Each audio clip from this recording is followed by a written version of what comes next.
Have you noticed like there's a lot of videos out there of young people complaining about how they're so broke and they don't have enough money and they can't live a life because they're not making enough. Everywhere.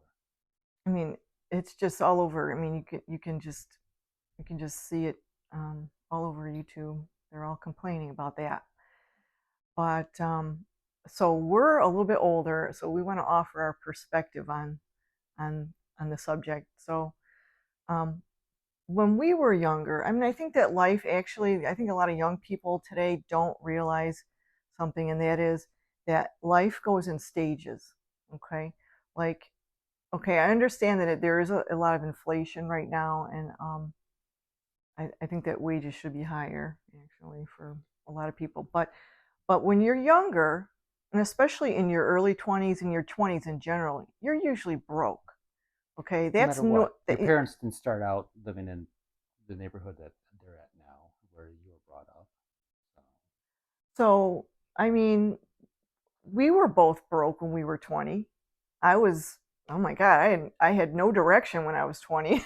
I didn't know where I was going. I was in school, but I didn't know exactly what I wanted to do in school, and I had no money. I mean, I was destitute. I was actually starving. I didn't even have money. I had $15 a week for money for food. That's what I had.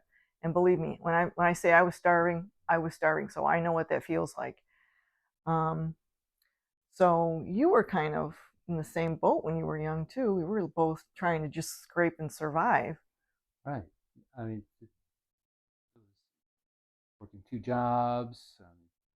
I think a lot of people nowadays, yeah, there's a technology trap. People are buying $1,500 cell phones every other year or every Right. year. I mean, we didn't have that. Yeah, we didn't have the kind of technology that people have today. So, I mean, we still had phones that were on the wall with a wire, and that was our phone. And I remember the phone bill was like $15 a month back when I was young. So, and that was it. TV was free. We didn't have to pay for TV. Right, but it's another thing And of some of this technology now. It's not really needed. Nobody really needs to have the first thing every year, right, the or newest phone, the newest computer, or whatever. yeah, you don't need it. Yeah, my daughter's young. She's in her early 20s, and she's always buying new computers. And I'm like, why are you doing that? She's spending like $1,000 on a computer, or Well, even more than more than that.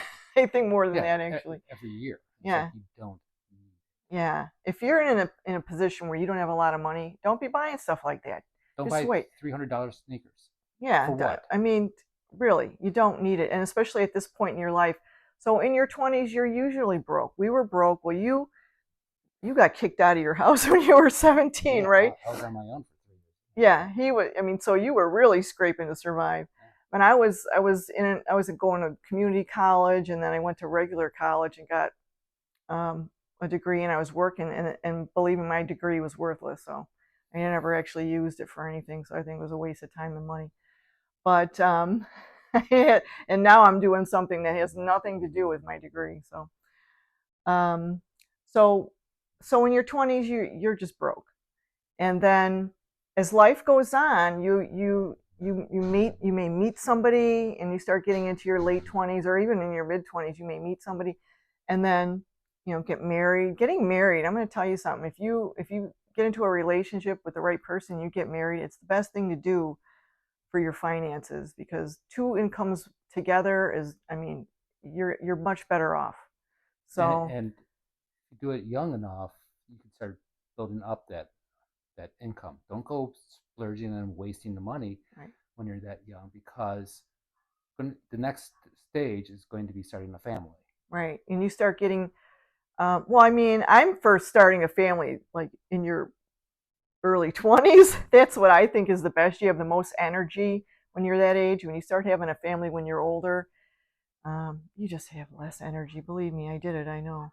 I had much more energy when I was in my early 20s and mid 20s and whatever. But yeah, you want to start. Then you get with a partner. You get married. You together. You can buy a house, and then you start having your kids. And by the way, I think people should have kids nowadays.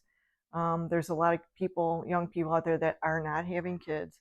And so you have to stop and think about the future ramifications of not having kids. Sure, you're going to have lot more money because kids are kind of expensive, and you kind of got a budget for having kids. But think about when you get older, who's going to take care of you when you're really old? If you don't have kids taking care of you, I mean, you're going to be a ward of the state. They're going to stick you in a state hospital, and who knows what the hell is going to happen to you in those state hospitals, right? I mean, Or there'll be a news story about you from abandonment or something like that. And yeah. I mean, they're not it's going to just, find, nobody's going to find out about you until you're dead and I mean, exploded you all won't over the have, place. yeah, you don't have anybody to advocate for you. You have no children. And if you think your aunt or like some distant relative's going to take care of you, think again. They don't care about you.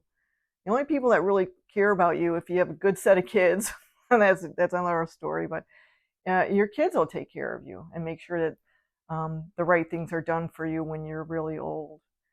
So think about that. But um, getting back to once you decide to get married, then you typically try and buy a house, um, and then you just start building wealth together with a dual income.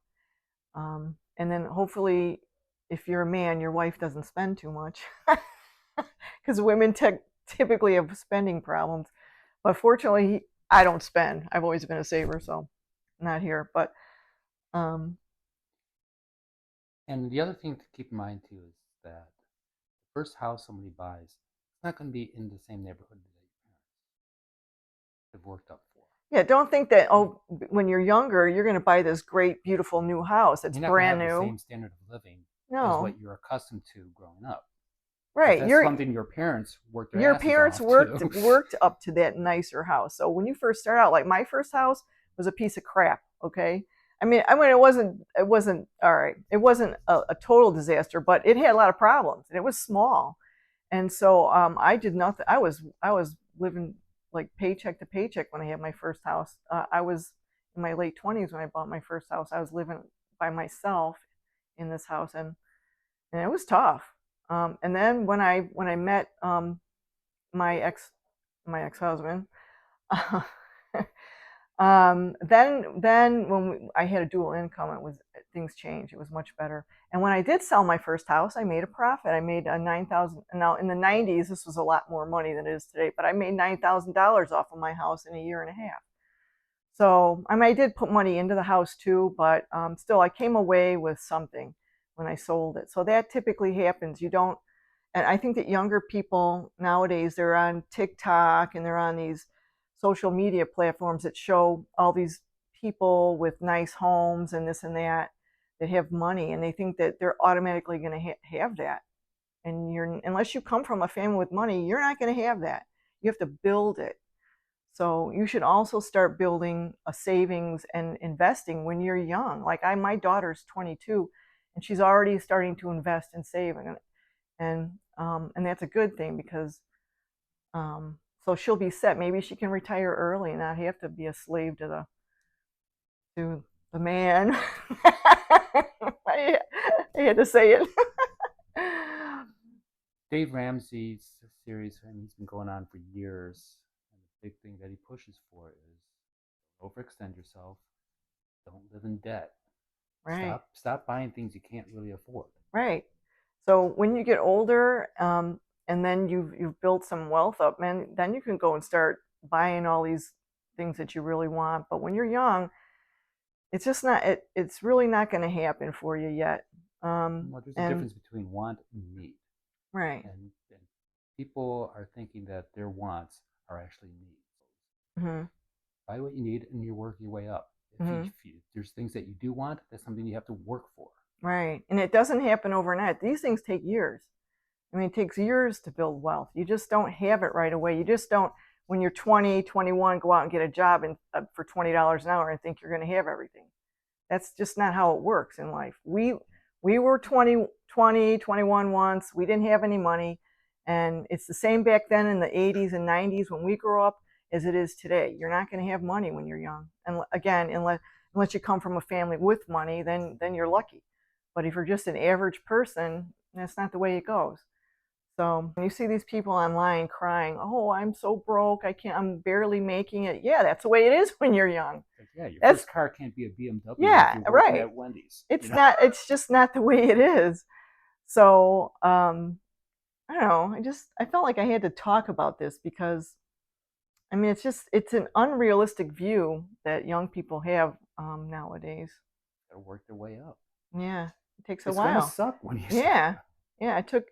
It took me a long time to get where I am today, and today I would say I'm pretty comfortable, um, money wise, but it took a long time to get there. It can always be better, It could be but better, it's but something else. I mean I haven't won the lottery yet, so that could be better. But I mean I could be retired right now, but I'm not. But I do have enough money to where I can afford what I need, and if something breaks, I can afford to fix Take it and care fix of it. what you need Yeah, and fix it right away. because But it took time to get here, right? yeah, And so, it takes a lot of sacrifice, right, you have to plan. and You you have to bank away for that. you got to plan all these things out. You can't just just start spending and spending and then crying on social media how much you don't have things.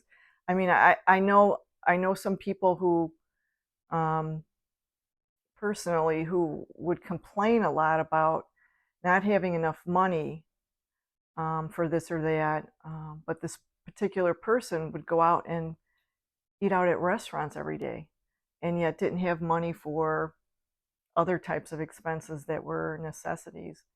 And I'm like, why are you eating out every day if you don't have any money? Stop it. Go to the store and just grocery shop and try and be frugal. Yeah, things like, I mean, just stupid things people think they need and they end up spending money that they don't really need to spend. Um, so I mean, like, I cut my own hair. I just watch YouTube videos and I cut my own hair. I mean, I don't really care. I just figure when I was younger, I used to get my hair cut like in a salon. And every time I came out of a salon, I was never happy. So, and I just blew $80. And I'm not happy. So I decided to, you know what?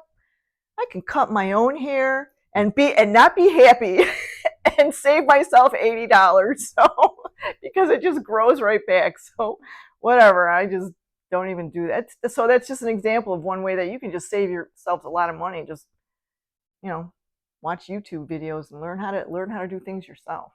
Learn how to cook. Learn how to Yeah, learn how to cook. Stop eating at restaurants. yeah, Ugh. learn how to strategically cook. So you're cooking multiple meals at one time, or cooking building blocks for meals throughout the whole week. So you're not Right. doing that. That's another way that you can save money, and so that's something we don't eat at restaurants also because we think that restaurant food is loaded with garbage. Yeah, Bad oils, too much salt. I mean, glyphosate, glyphosate, any of the pesticide pesticides. residues, all the things that are getting into the food supply. If, if we don't trust the food supply, so it's trust Yeah, knowing where your food's coming yeah. from, and So cook for yourself, and then you basically know what's in the food. Well, for the most part, you don't know what that person in that restaurant's doing to your food. They could be dropping it on the floor, picking it up, and putting it back on the grill. They don't care. So, I mean, that's just kind of some of the gross things that I think they're doing at restaurants. But um, that reminds me of, I have to tell this story of my friend when I was younger. When we went through the drive through at a restaurant, and she was bitching at this 16-year-old kid behind the speaker about how the last time she was there, he messed her order up. And she was going on and bitching and complaining to this young kid. And I'm like, after we pulled away from the speaker, I said, that guy's going to spit on your food. You better shut up. Right? I'm sorry. That just brought that memory back when I thought it, when we were just disgusting, whatever. Um, so just, rest assured that, young people, you're not going to have money at this age. You're just not. Just wait. Just plan things out for your life and try and cut back and even just don't be afraid of getting married. I know a lot of young people don't want to get married, but if you do get married, try and find somebody who you're compatible with. I mean, it And doesn't someone who's have responsible. responsible, compatible. He's, looks like he's a hard worker. He doesn't have to be a doctor or a lawyer, but someone who's a hard worker, who gets up and goes to work every day and doesn't complain. That type of a person. It's good to get married. And especially for I mean, for love and everything, but also financially, it's good to get married. Don't be afraid of it. So, anything else? Until next week Till next or week. And just the next remember, adventure. yeah, till our next adventure. Hey, and one last thing that I heard a saying that really I thought was a pretty good saying, and it was that health does not come from a needle. So think about that. Until next time.